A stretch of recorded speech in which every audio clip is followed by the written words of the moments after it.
Le courrier que je redoutais tant est arrivé. Nous sommes appelés devant la chambre d'instruction.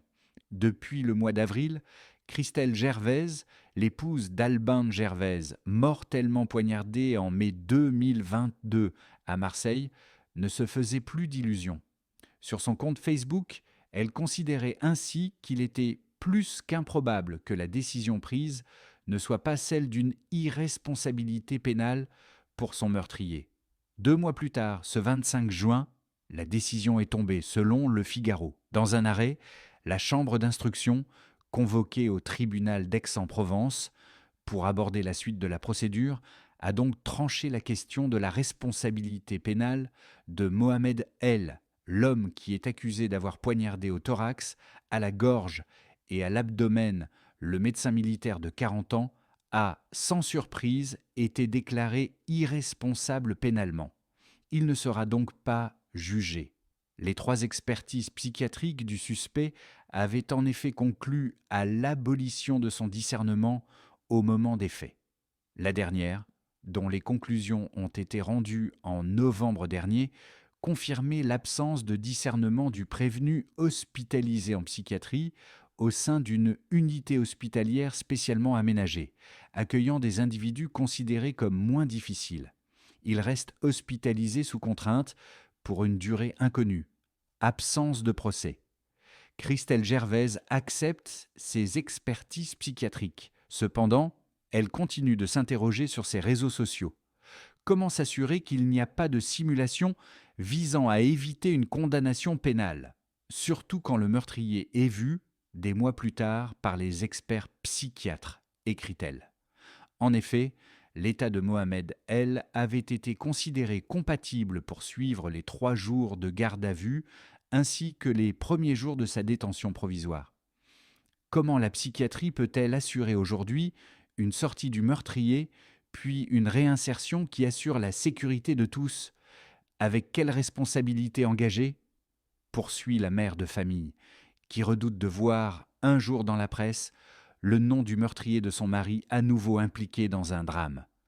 Surtout, l'irresponsabilité pénale du meurtrier d'Alban Gervaise prive sa femme et ses enfants d'un véritable procès. Nous ne saurons jamais pourquoi le meurtrier d'Alban a essayé de passer à l'acte devant 2 écoles distinctes. Nous ne saurons jamais pourquoi il a été vu devant l'école Sévigné, école devant laquelle il a agressé Alban Gervaise NDLR, une première fois 4 jours avant l'agression. Les questions sans réponse resteront nombreuses, s'indigne Christelle Gervaise. À ce sujet, Marseille. La mort d'Alban Gervaise restera-t-elle, elle aussi, impunie? La crainte de nombreuses familles. La famille d'Alban Gervaise n'est malheureusement pas la seule à se voir privée d'un procès. Christian Stawowski, qui a soutenu Christelle Gervaise, a lui aussi dû faire face à une décision d'irresponsabilité pénale au début des années 2000. Le meurtrier de sa fille, abattu dans son salon de coiffure, a été déclaré irresponsable. Une décision de non-lieu a par la suite été prononcée. Une injustice pour ce père endeuillé qui se bat désormais pour éviter que d'autres familles ne soient confrontées à la même situation. Dans l'affaire Alban Gervaise, Christian Stafowski, contacté par BV, s'interroge. Comment des experts, qui n'ont pas vu le meurtrier au moment des faits, peuvent-ils déterminer sans aucun doute l'état dans lequel il se trouvait au moment de tuer le médecin? Pourquoi les psychiatres remettent-ils en cause l'avis du premier expert qui considérait que cet homme était apte à suivre sa garde à vue? Cette décision de justice laisse craindre le pire pour de nombreuses autres familles qui attendent un verdict.